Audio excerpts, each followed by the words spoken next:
You ask Tiger to solve. This deals with linear equations with one unknown. The final result is x equals 24. Let's solve it step by step.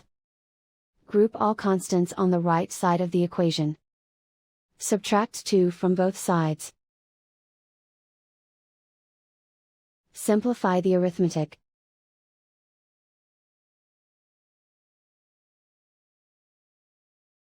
Isolate the x. Multiply both sides by 8.